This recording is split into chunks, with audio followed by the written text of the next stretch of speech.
quelle est la couleur de ton passeport? Blanc ou noir? Deuxième partie. C'est une série d'études que le Seigneur, notre Dieu, nous donne d'une très grande importance. Parce que si tu possèdes un passeport, si ton passeport est blanc, sache que tu as le sceau du Dieu vivant et que tu es prêt, si tu es un homme, tu es prête, si tu es une dame, pour le grand voyage avec Jésus-Christ. Alléluia. Mais si ton passeport est noir, sache que tu as la marque de la bête et que tu es prêt pour la mort éternelle. C'est pourquoi il est d'une grande importance de savoir ce que Dieu a à nous dire aujourd'hui pour que notre passeport, si il n'est pas blanc, nous puissions savoir comment demander à Dieu de changer sa couleur. S'il est noir, pour qu'il puisse devenir blanc, pour que nous soyons sauvés. Nous allons incliner la tête pour la prière. Notre Dieu, notre Père, nous voulons aujourd'hui reconnaître ta grandeur et ta bonté. Toi, le maître et le souverain de l'univers. Permets, Seigneur, que tu puisses nous parler pour nous montrer comment faire pour avoir la bonne couleur de passeport. C'est ce que nous te demandons au nom de Jésus-Christ et pour sa gloire. Amen. Comment faire pour savoir si ton passeport est blanc? Nous avons dit la dernière fois qu'il faut que tu sois né de nouveau. Si tu es né de nouveau, comment? En acceptant Jésus-Christ comme ton Seigneur. Accepter Jésus comme ton Seigneur, c'est si tu déclares de ta bouche que Jésus-Christ est Seigneur. Et nous avions vu que le terme c'est homologeo, c'est-à-dire en grec confesser. Confesser que Jésus est Seigneur. Reconnaître publiquement que Jésus est ton Seigneur. Deuxièmement, comment savoir si ton passeport est blanc? C'est si tu demandes à son représentant, c'est-à-dire le Saint-Esprit, de venir habiter en toi. Là, c'est clair que ton passeport sera blanc. Et lorsque le Saint-Esprit va venir, on ne doit pas le mettre en vacances.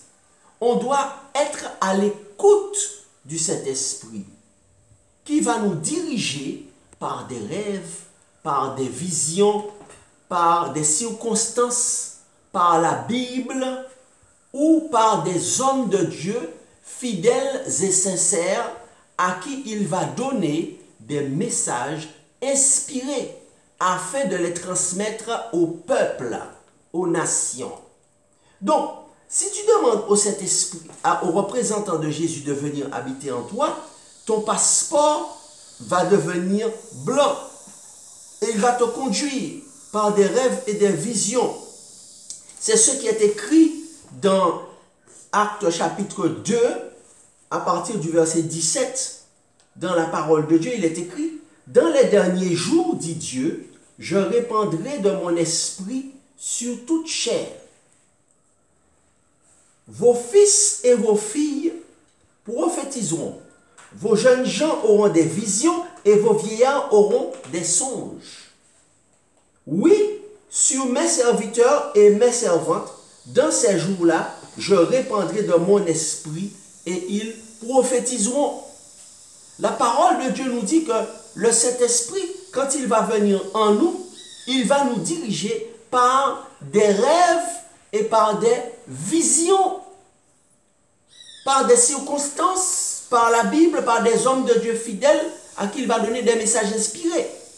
Maintenant, comment faire pour savoir encore une fois de plus pour savoir que ton passeport est blanc? Comment? Eh bien, dès le matin, tu es connecté à la source d'eau vive qui jaillira jusque dans la vie éternelle. C'est ce que le Seigneur nous dit dans le livre des Psaumes au chapitre 59, Psaume 59 au verset 17, il dit, le psalmiste dit, « Et moi, je chanterai ta force dès le matin, je célébrerai ta bonté, car tu es pour moi une haute retraite, un refuge au jour de ma détresse. » Alléluia. Donc il dit, je chanterai ta force dès le matin. Donc il est important dès le matin de chercher à être connecté à la source d'eau vive. Jésus avait déclaré à une Samaritaine justement l'importance de cette eau vive. Peut-on imaginer que l'on va passer toute une journée sans boire de l'eau? On peut rester apparemment 3 semaines sans manger, mais d'après les scientifiques, on ne peut pas rester plus de 3 jours sans boire de l'eau. Et on va être très mal. Donc on comprend cette image que Jésus a employée de l'eau vive comme étant véritablement importante. Quand on se réveille, on est obligé de boire, on est obligé de boire dans la journée. Jésus, c'est l'eau vive qui jaillira jusque dans la vie éternelle. Donc lorsque tu te réveilles, tu sens un besoin profond de passer du temps avec ton maître dans la prière, dans l'étude de la parole de Dieu, quel que soit ton emploi du temps. Cher chrétien, ton désir le plus profond, c'est de vivre un jour avec Jésus-Christ. Et il a dit, je m'en vais au ciel. Et lorsque je m'en serai allé, je reviendrai et je vous prendrai avec moi, afin que là où je suis, vous y soyez aussi. Alléluia. Telle est notre espérance. Vivre au ciel avec Jésus-Christ. Mais comment peux-tu vivre avec quelqu'un que tu ne connais pas? Voilà pourquoi Jésus va dire au dernier jour à certains, dehors, car je ne t'ai pas connu. Donc, il est important de pouvoir, dès le matin, dès ton réveil, quel que soit l'emploi du temps que tu as, de t'organiser pour pouvoir passer du temps dans la prière, l'étude de la parole de Dieu, puisque Jésus, c'est la source d'eau vive, n'est-ce pas? Afin que tu puisses apprendre à connaître Jésus et qu'il puisse changer la couleur de ton passeport et te donner un passeport blanc afin que au dernier jour, il puisse dire que je connais mes brebis et elles me connaissent et je leur donne la vie éternelle. Jean chapitre 10. Si ton passeport est blanc, tu dois pouvoir mettre à part ce temps où tu te retrouveras au pied du maître. C'est dans ces moments de qualité avec lui qu'il va remplir ta lampe d'huile et que tu vas rester et qu'elle va rester allumée jusqu'à son retour. Et je dis gloire à Dieu pour cela. Comment faire pour savoir si ton passeport est blanc? Si tu as et si ton entourage témoigne que tu possèdes l'amour, la paix, car il est écrit, recherchez la paix avec tous, sans laquelle personne ne verra le Seigneur. Si tu as et que ton entourage témoigne que tu as la joie, car il est écrit, soyez toujours joyeux. Si tu as et que ton entourage témoigne que tu possèdes la patience, la fidélité, la douceur, en résumé, si tu as le fruit de l'esprit. C'est le rôle de cet esprit de te donner toutes ces qualités. C'est ce que nous voyons dans l'épître aux Galates, Galates au chapitre 5, au verset 22. Mais le fruit de l'esprit, c'est l'amour, la joie, la paix, la patience, la bonté, la bienveillance, la fidélité, la douceur, la tempérance. Verset 27, si nous vivons par l'esprit, marchons aussi selon l'esprit. Donc par conséquent, C'est le rôle du Saint-Esprit de te donner toutes ces qualités. S'il t'en manque une, qu'est-ce que tu dois faire? S'il te manque l'un de ces aspects du fruit de l'esprit, s'il te manque une de ces qualités qui est décrite dans Galates chapitre 5, le fruit de l'esprit qui témoigne que ton passeport est blanc, qu'est-ce que tu dois faire, cher chrétien?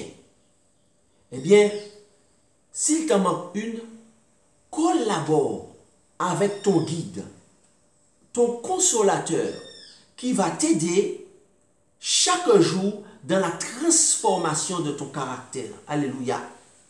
C'est ce que l'on appelle la marche avec Dieu, qui est la sanctification sans laquelle personne ne verra le Seigneur. Hébreux chapitre 12 et le verset 14. Tu dois reconnaître que tu as des défauts et que tu as besoin de Jésus-Christ. Car Jésus-Christ a déclaré, sans moi, vous ne pouvez rien faire. Il y a un homme de Dieu très célèbre dans l'Ancien Testament, David, le fameux roi qui était en même temps poète et musicien, qui, alors que c'était un homme qui aimait vraiment Dieu, il avait un ou deux défauts prédominants.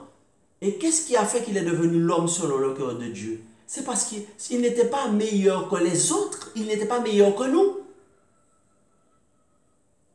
Mais qu'est-ce qui a fait qu'il est devenu l'homme selon le cœur de Dieu? C'est parce qu'il a reconnu ses défauts. Où est-ce que c'est marqué? Nous le voyons dans le psaume qu'il a écrit, au psaume 51. Il a dit, ô Dieu, aie pitié de moi dans ta bonté, selon ta grande miséricorde, efface mes transgressions, lave-moi complètement de mon iniquité, purifie-moi de mon péché. Psaume 51, verset 5. Car je reconnais mes transgressions et mon péché est constamment devant moi. J'ai péché contre toi seul et j'ai fait ce qui est mal à tes yeux, en sorte que tu seras juste dans ta sentence, sans reproche dans ton jugement. Il continue au verset 8, il dit, mais tu veux que la vérité soit au fond du cœur. Ça veut dire que tu veux que je reconnaisse mon état. N'est-ce pas? Et il continue, il dit, fais donc pénétrer la sagesse au-dedans de moi.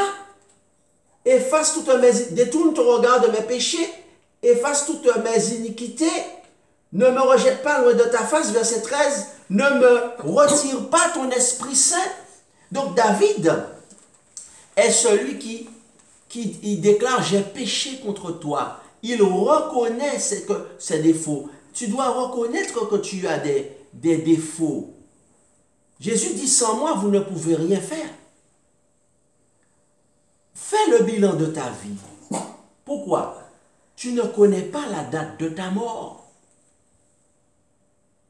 Tu ne connais pas la date de ta mort ou la date du retour du Christ.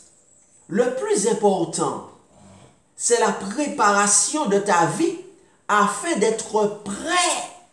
Le plus important, c'est la préparation de ta vie afin d'être prête pour le grand voyage. Alléluia.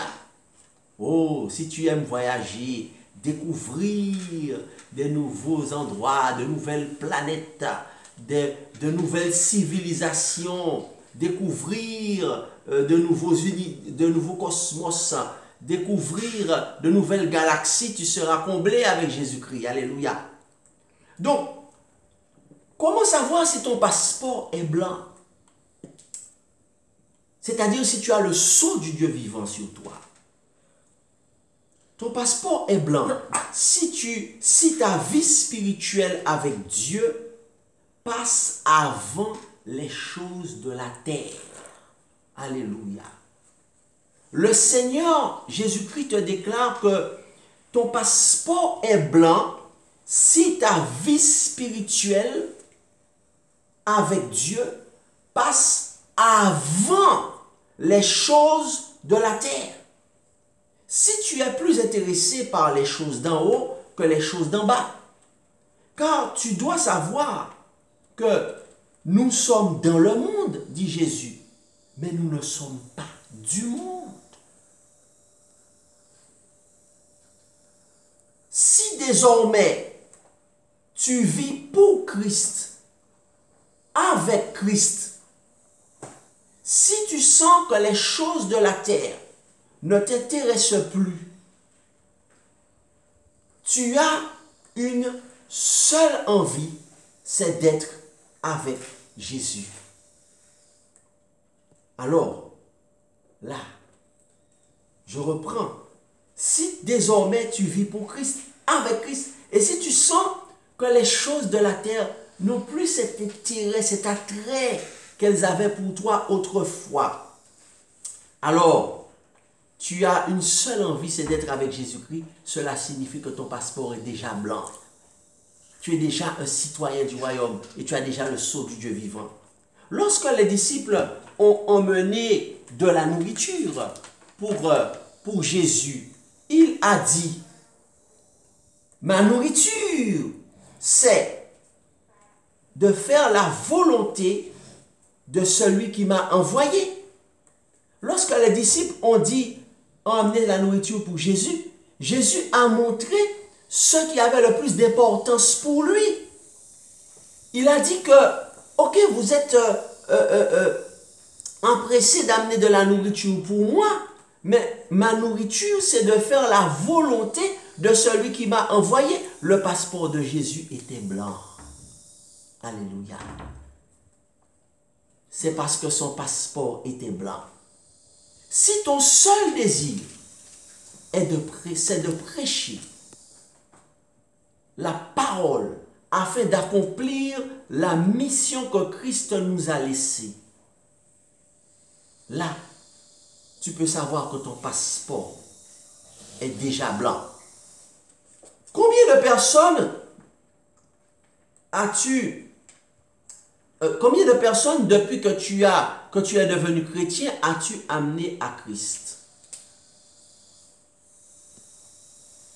Si ton comportement, par ton comportement ou par des études bibliques ou par ton témoignage, combien de personnes, depuis que tu es chrétienne, tu as amené à Christ par ton comportement, par des études bibliques ou par ton témoignage? Demande au Saint-Esprit de mettre des âmes sur ta route afin que tu puisses donner l'évangile du Christ. Parce que ce chant qui m'a été donné nous rappelle que au ciel est la maison du Père. Ma maison, notre maison n'est pas ici-bas. Notre patrie n'est pas ici-bas. Mais la maison du Père est au ciel. Et c'est là notre héritage. C'est là ton héritage. C'est pourquoi, si tu veux maintenant avoir ce passeport blanc et pouvoir vivre avec Jésus dans le ciel, tu peux lever la main et dire, oui, je veux vivre avec Jésus dans le ciel. Jésus, donne-moi ce passeport blanc. Aide-moi à suivre tes instructions pour que mon passeport puisse changer de couleur et que je puisse. Parce que maintenant, ce qui a le plus d'importance pour moi, ce sont les choses d'en haut et non pas les choses d'en bas sur la terre. Parce qu'au ciel est la maison du Père, la maison de mon Père.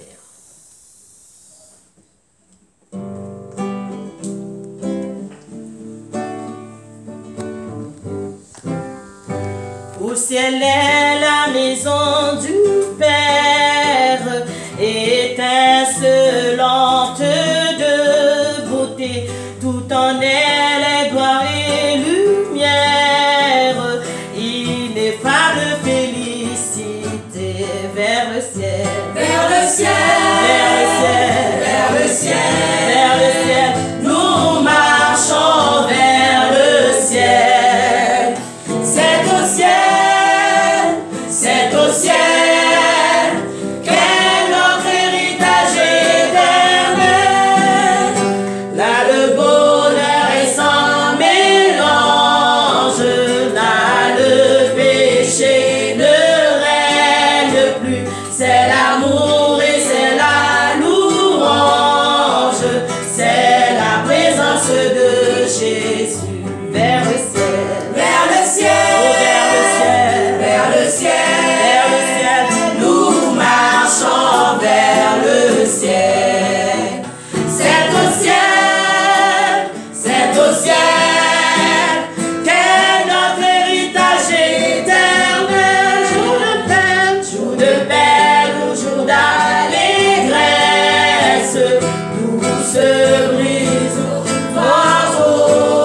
Poussez-nous, poussez-nous sans cesse vers notre demeure des cieux. Oh, vers le ciel, vers le ciel, vers le ciel, vers le ciel, oh, vers le ciel. Nous marchons vers le ciel. C'est au ciel, c'est au ciel, c'est au ciel, c'est au ciel, qu'est notre héritage éternel. Dans nos fatigues sur la terre, dans nos combats et nos douleurs, c'est toi, douce maison du Père, que cherchent nos yeux et